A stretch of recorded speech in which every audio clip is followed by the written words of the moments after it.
and reflect. And that's how you get your creative juices going so you can get rich, so you can buy other companies, do different things that will make you money while you sleep.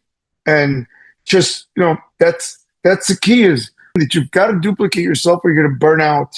You're going to burn out. Welcome to Unstoppable Podcast with Harry Sardinas, inspiring conversations with influential millionaires, investors, thought leaders, entrepreneurs who are making a massive difference with their innovative products and services, and sharing the challenges and wisdom of how they sold their first million.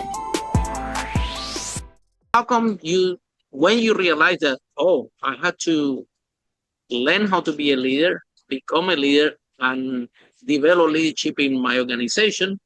And again, this is something that you didn't sign up for. You sign up just to sell your product and make some money. So tell us about that transformation. What happened, and when did you realize that if you want to grow, now things in you have to change from entrepreneur to leader? That's a great question, Harry. And what happened to me is I was the number one salesperson in the country for health and fitness. Number one. So, and I did it every year.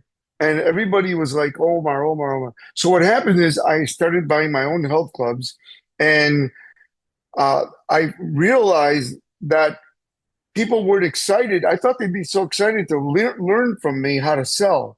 But what happened is I had to find out what they wanted. So when I found out what they wanted instead of what I wanted, they started working harder. So the first thing you need to do is sit down and, first of all, build your leadership skills. And you have to, like Jim Rohn says, work harder on yourself than you do on your dream. You got to work on yourself to become a great leader. Leaders are formed. You don't wake up and say, I'm a leader. You become a leader, right? So to become a leader, to me, a great leader is an average individual who's incredibly well prepared when an incredible event occurs. So for me, I worked on myself by studying the greats like John Maxwell, who did a forward for my book and is in my books, and Bob Proctor and Jim Rohn and Tom Hopkins and Dennis Waitley and Brian Tracy and all these gentlemen. I didn't just go to their seminars. I got to hang out with them. And so I learned from them what it took, because everyone has a superpower, right? So every one of those speakers had a superpower that I learned and I absorbed so I could become a great leader. But the one thing about leadership that I learned real quick, Harry, is that people want to feel valued, number one. Number two, people want to be a part of something bigger than they are.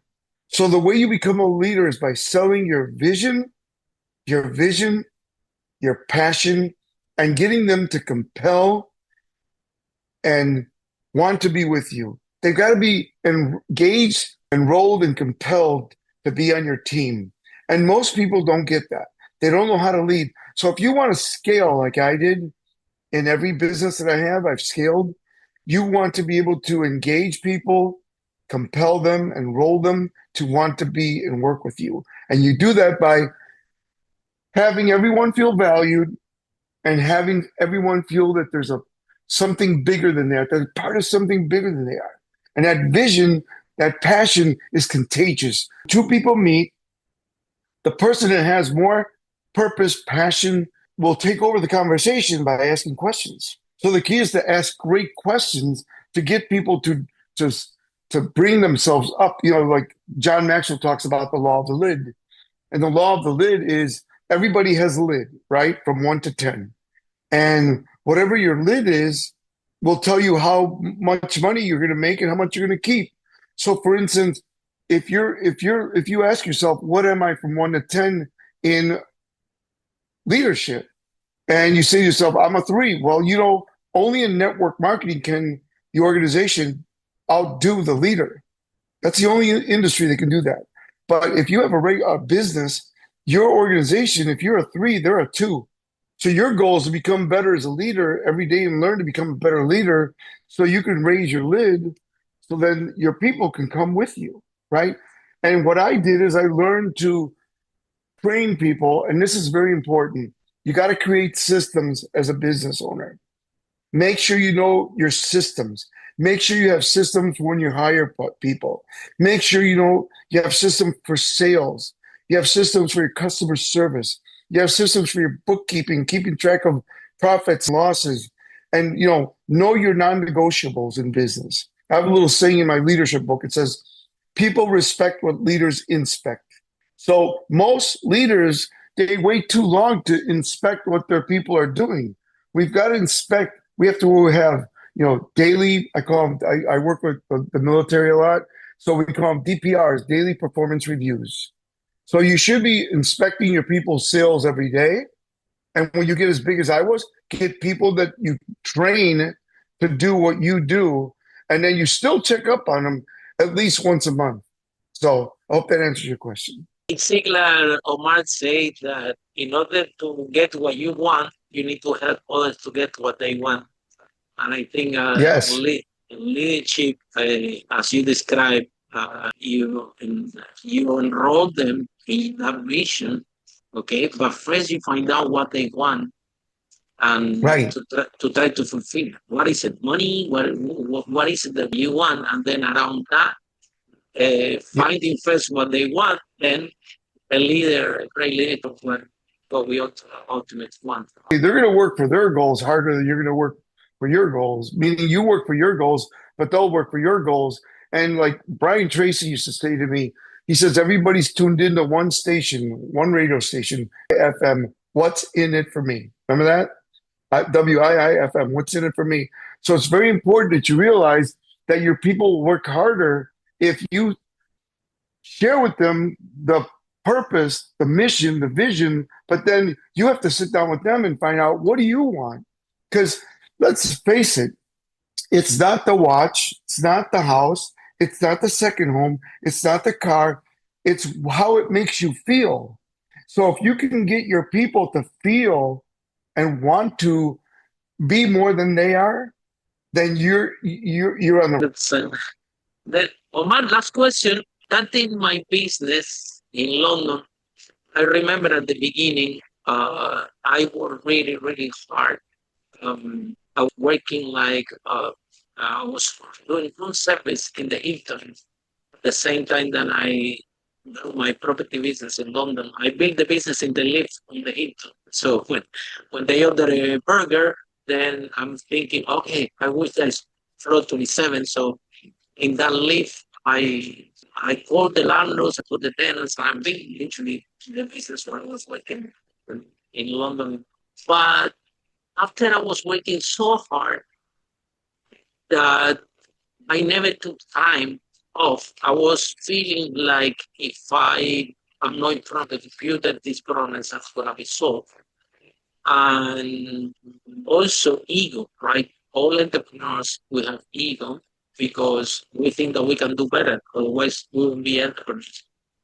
But at the beginning of business, I had this personality. I'm the big boss. Everybody had to do what I say, and I was working hard, and it was a very toxic environment.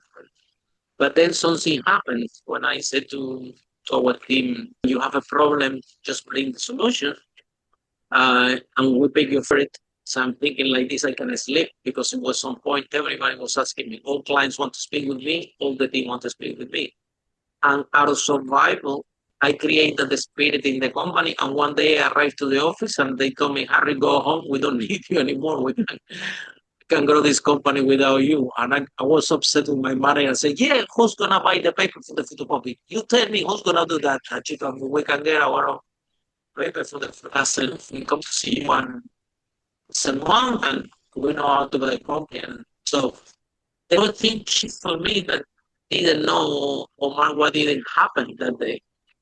But it was a huge transformation from that persona that I was at the beginning, exhausted, angry, toxic environment, and the big deal. But when I surrendered my ego and I gave them a space to them, they performed, they were better than me all the guys. They only came just for me with one problem. They only had to solve only one problem for them, only one. That problem that will solve the problem, but the rest of the organization was going on. So I had to learn how to survive. It was kind of by accident because I structured it in a way that all the clients need to speak with me, all the employees need to speak with me. and I'm so exhausted, so tired, so angry. I have the bank account and a lot, but I'm so mentally exhausted and in bad mood and sleeping less. And it was the big ego controlling all that. But when I surrendered to it, then the magic happened. And I realized that not a big deal. I don't need to be the big deal. What's the point to be a big deal? Anyway, the opposite. If you are pro leadership and you're important in what you're doing, my team, to the point that when I was traveling, they were saying, let's show Harry, for better when he's not around. Right? They want to show me that, so that have much ownership. So, man, in terms of ego, when you realize that it was a problem also for you, and you had to work on yourself or do something about it. Well, I really think that for me, it happened after 3 clubs because I realized that I couldn't control everything and I couldn't micromanage everything. So if I was to grow, I had to do what you did, Harry, train my people to be better than me. And one of the things my mentors always taught me is once you get to a certain point, you have to find people that are better than you at different positions. And the only way you can do that is by training them, providing guidance, and having, systems. Got to have systems in your business. If you look at any business that's successful, whether it's McDonald's or Chick-fil-A, or you look at Tesla, or you look at some of these other companies, Microsoft, Oracle. I've spoken for all of these, and I always see that they have systems that everybody has to follow those systems. If not, you can't grow. And by the way, I found out that the bigger you get, the more money you make, and the bigger you expand, the less you have to work because you duplicated yourself. And if you duplicate yourself, then you can walk away. I didn't take a day off, Harry, for 3 years on my first 3 clubs. Not a day off. Yeah. Because I took I knew 4 years. I have see? For me 4 years, no day off.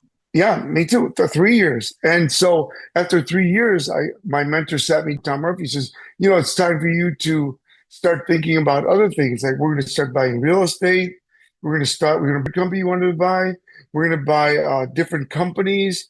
And for you to do that, I need you to be creative. So from now on, I want you to take 1 day off a week. And yeah. So, and then I traveled a lot with Jim Rohn. He was my mentor's best friend, Tom Murphy. Jim Rohn was his best friend. And he would always say to me that when you get to a successful place, you should take at least a half a day a week to reflect of what you did right and what you can improve. Notice I didn't say what you did wrong. I said what you did right and what you can improve. He said at the end of the month, you should take 1 day. At the end of the year, you should take a weekend and reflect. And that's how you get your creative juices going so you can get rich. So you can buy other companies, do different things that will make you money while you sleep. And just, that's the key is that you've got to duplicate yourself or you're going to burn out. You're going to burn out. Follow us for more interviews with world's most influential, audacious entrepreneurs that overcame challenges and adversity, providing you with the blueprint of how they sold their first million so you can grow your business exponentially.